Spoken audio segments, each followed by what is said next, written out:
Yep. How would I expect my relationship to change with GPT-5? Exactly what you said. I think it'll just start to feel integrated in all of these ways. You'll connect it to your calendar and your Gmail, and it'll say like, "Hey, do you want me to? I noticed this thing. Do you want me to do this thing for you?" Over time, it'll start to feel way more proactive. So maybe you wake up in the morning and it says, "Hey, this happened overnight. I noticed this change on your calendar. I was thinking more about this question you asked me. I have this other idea." And then, eventually we'll make some consumer devices and it'll sit here during this interview and, maybe it'll leave us alone during it, but after it'll say, "That was great, but next time you should have asked Sam this," or when Mm. you brought this up, like, he kind of didn't give you a good answer. So like you should really drill him on that. And it'll just feel like it kind of becomes more like this entity that is this companion with you throughout your day. We've talked about kids and college graduates and parents and all kinds of different people. If we imagine a wide set of people listening to this, they've come to the end of this conversation. They are hopefully feeling like they maybe see visions of moments in the future a little bit better.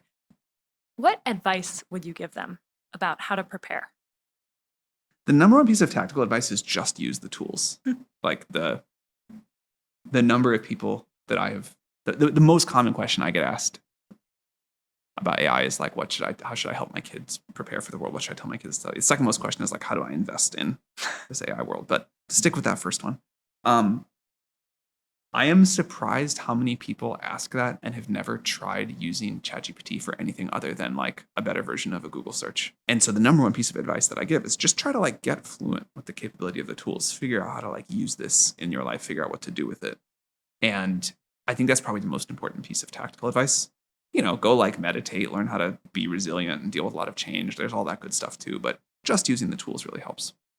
Okay, I have one more question that I wasn't planning to ask, but I just Great. in doing all of this research beforehand, I spoke to a lot of different kinds of folks. I spoke to a lot of people that were building tools and using them. I spoke to a lot of people that were actually in labs and trying to build what we have defined as super intelligence.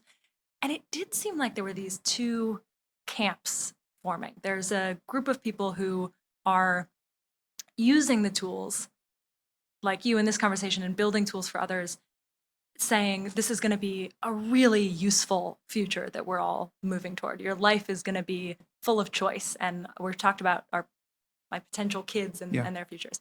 And then there's another camp of people that are building these tools that are saying it's going to kill us all. And I'm curious how that cultural disconnect has, like, what am I missing about those two groups of people? It's so hard for me to like wrap my head around. Like, you are totally right. There are people who say this is going to kill us all, and yet they still are working 100 hours a week to build it. Yes. And I can't really put myself in the headspace of if that's what I really truly believed. I don't think I'd be trying to build it.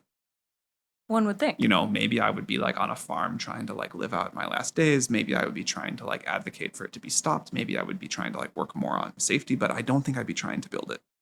So I find myself just having a hard time empathizing with that mindset.